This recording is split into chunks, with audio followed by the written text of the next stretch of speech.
চলচ্চিত্র নির্মাণের বই এই আলোচনায় আমরা চলচ্চিত্র নির্মাণের বইগুলোর সঙ্গে পরিচয় করে দিব। স্বভাবতই প্রথমে চিত্রনাট্য রচনা বিষয়ক বই নিয়ে আলোচনা করব, তারপরে অন্যান্য বইগুলো নিয়ে আলোচনা হবে। প্রথমেই স্মরণ করিয়ে দিচ্ছি, আপনি যদি এই চ্যানেলে নতুন হয়ে থাকেন তাহলে এখনই সাবস্ক্রাইব করুন, আর যদি ইতিমধ্যেই সাবস্ক্রাইব করে থাকেন তাহলে ধন্যবাদ।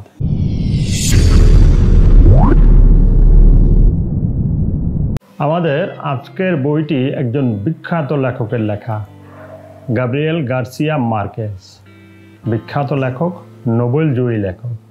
আসুন তার বইটা আগে দেখি।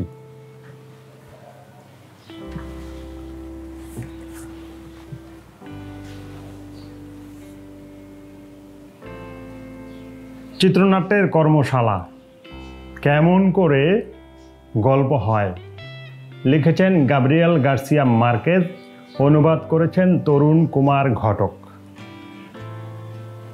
তো এই বইটিতে লেখক গল্প আকারে একটা কর্মশালার ঘটনাগুলো বলে গেছেন, এবং আপনি পড়লে মনে হবে যে গল্প পড়ছেন, কিন্তু এই গল্প পড়তে পড়তেই আপনি অনেক কিছু জানবেন, আপনি অনেক কিছু শিখে যাবেন। তো চলুন এই বইটা সম্পর্কে আমরা বিস্তারিত জানি। চলচ্চিত্র নির্মাণের বই এ বিষয়ে আজকের আলোচনায় আপনাদের আমন্ত্রণ জানাচ্ছি। চলচ্চিত্র নির্মাণের বই, আজকের বই হচ্ছে চিত্রনাট্যের কর্মশালা, কেমন করে গল্প হয়, লিখেছেন গাব্রিয়েল গার্সিয়া মার্কেজ, অনুবাদ করেছেন তরুণ কুমার ঘটক। আমরা প্রথমেই লেখক পরিচিতি একটু জেনে আসি।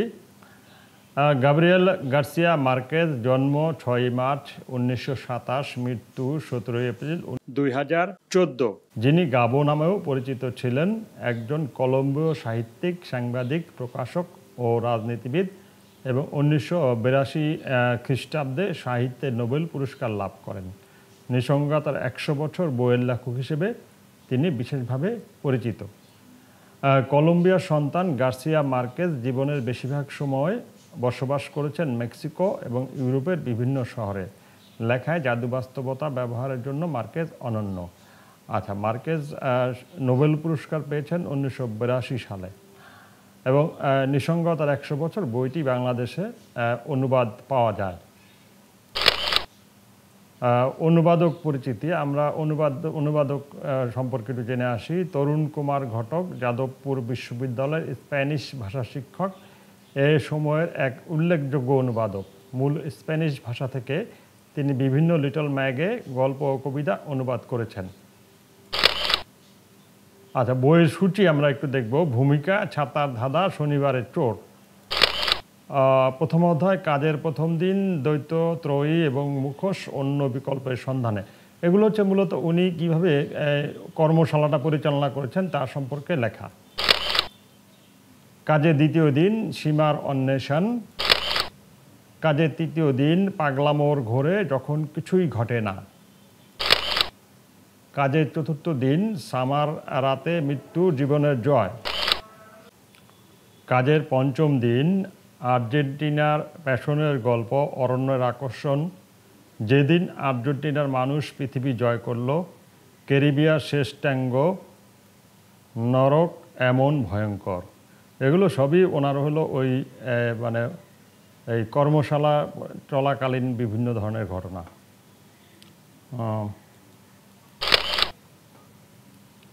কাজের ষষ্ঠ দিন: ফিরে দেখা এক। প্রথম বেহালা, সর্বদা বিলম্বে আসে, একটি প্রতিহিংসার গল্প। কাজের সপ্তম দিন: ফিরে দেখা দুই। ভালোবাসার ভুল, সিদালিয়া ও বেলিন্ডা। উপসংহার: শুভবুদ্ধির জয়গাথা। মোটামুটি এ হচ্ছে বইয়ের সূচি। আমরা বই থেকে সামান্য কিছু অংশ পড়ব এখন। বই থেকে কিছু অংশ, গল্পের নাম হচ্ছে শনিবারের চোর। তো এই গল্পটা আমরা একটু পড়ব। শুধু সপ্তাহান্তে চুরি করতে বেরোয় উগো। এক শনিবারের রাতে সে এক বাড়িতে ঢোকে। বাড়ির মালকিন আনা, 30-এর কোঠায় বয়স, সুন্দরী, ইনসমনিয়ায় ভোগা, শক্ত চেহারা। সে ঘরের মধ্যে হঠাৎ চোরটিকে দেখতে পায়। পিস্তল দেখে মহিলা ভয় পায়। সমস্ত গয়না এবং অন্যান্য দামি জিনিস তার হাতে তুলে দেয়। 3 বছর বয়সী কন্যা পাউলির কাছে তাকে না এগোতে অনুরোধ করে, কিন্তু বাচ্চা মেয়েটি তাকে দেখে ফেলে। চোরটি নানা রকম ম্যাজিকের খেলা দেখিয়ে মেয়েটিকে ভুলিয়ে দেয়। উগো ভাবে, এখানে তো বেশ আছি, তড়িঘড়ি পালাবার দরকার কি? সপ্তাহ শেষের দিনগুলো বেশ ভালোভাবেই কাটাতে পারবে সে, কারণ আগে গোপনে সে খবর পেয়েছে ব্যবসার কাজ সেরে স্বামী ভদ্রলোক রবিবার রাতের আগে ফিরবে না। চোরটি ও নিয়ে খুব বেশি কিছু ভাবে না। গৃহকর্তার প্যান্ট পরে নেয় এবং আনাকে তার জন্য রান্না করতে বলে। সে মদ ঢেলে পান করতে শুরু করে এবং রাতের খাবার দেবার আগে গান বাজিয়ে দেয়, কারণ গান বাজনা ছাড়া সে থাকতে পারে না। পাউলের জন্য উদ্বিগ্ন হয় আনা। রাতের খাবার রান্না করতে করতে বাড়ি থেকে বাইরে খবর পাঠাবার উপায় কি ভাবতে থাকে, কিন্তু ওর কিছু করার নেই। উগো আগেই টেলিফোনের তার কেটে দিয়েছে। বাড়িটা লোকালয় থেকে বিচ্ছিন্ন, রাতে কেউ আসবে না ধরে নেওয়া যায়। উগোর মদের পাত্রে ঘুমের পিল মিশিয়ে দেবার কথা ভাবে আনা। ডিনার খাবার সময় চোরটা, যে সারা সপ্তাহ ব্যাংকে দারোয়ানের কাজ করে, জানতে পারে আনা রেডিওর সঙ্গীত বিভাগে পরিবেশিকা। চোরের মনের মতো গান পরিবেশন করে সে এবং প্রতি রাতে সে আনার অনুষ্ঠান শোনে। সপ্তাহের শেষ ছাড়া সে এ অনুষ্ঠান ছাড়ে না। উগো তার বড় ভক্ত এবং বিখ্যাত গাইয়ে বেনির কেমন করে এমন হলো গানটা শুনতে শুনতে গান এবং সঙ্গীতকারদের সম্বন্ধে বেশ আলোচনা চালালো। উগোকে তাড়াতাড়ি ঘুম পাড়িয়ে দিতে হবে বলে আনার আফসোস হচ্ছে, কারণ ওর ব্যবহার খুব ভালো। আনার ওপর কোনো রকম দৈহিক অত্যাচার করার ইচ্ছে ওর নেই, কিন্তু বেশি দেরি হয়ে গেছে। তার কাপে ঘুমের ঔষধ দেওয়া আছে এবং চোর মহানন্দে পুরো মদটা পান করেছে। কিন্তু বিরাট ভুল হয়ে গেছে। ঘুমের বড়ি মেশানো মদ পান করেছে আনা। আনা তাড়াতাড়ি ঘুমিয়ে পড়ে এবং অনেকক্ষণ ঘুমায়। পরের দিন সকালে আনার ঘুম ভাঙে। নিজেকে শোবার ঘরে সম্পূর্ণ পোশাক পরে কম্বলে আপাদ মস্তক ঢেকে শুয়েছিল সে। প্রাতরাশ খাওয়ার পর উগো এবং পাউলি বাগানে খেলা করছে। ওদের দুজনের এই মধুর সম্পর্ক দেখে অবাক হয় আনা। তাছাড়া চোরটার আচরণ তার ভালো লাগে, কারণ সবচেয়ে বড় কথা হলো লোকটা সুদর্শন, চোখে পড়ার মতো। একটা অনাস্বাদিত আনন্দে আনার বুক ভরে ওঠে। ওই মুহূর্তে তার বান্ধবী দৌড়াবার জন্য তাকে ডাকে। উগোর ভয় হয় মেয়েটা অসুখ হয়ে পড়েছে, এই অজুহাত দিয়ে আনা ওকে সঙ্গে সঙ্গে বিদায় করে দেয়। এইভাবে ওরা তিনজন একসঙ্গে বাড়িতে থেকে রবিবারটা বেশ উপভোগ করে। গত রাতের কেটে দেয়া টেলিফোন এবং ভাঙ্গা জানালা মেরামত করতে করতে উগো শীষ দিচ্ছে।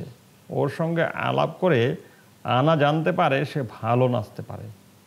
আনার নাচ খুবই পছন্দ, কিন্তু সঙ্গী পায় না বলে নিয়মিত চর্চা করতে পারে না। চোর ওকে একটা নাচের প্রস্তাব দেয় এবং একটি অংশ নাচার সময় ওদের দুজনের মধ্যে এমন মিল হলো যে সারাদিন অর্থাৎ সন্ধ্যের আগ পর্যন্ত নাচের অনুষ্ঠান চলে। ওদের দুজনের নাচ দেখে পাউলির আনন্দ আর ধরে না।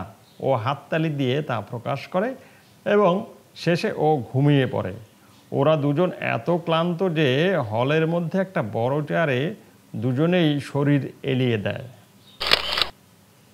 এতক্ষণ সব কিছুই বড় সুন্দর কাটলো, কিন্তু এবার তো স্বামীর ঘরে ফেরার সময় হয়ে আসছে।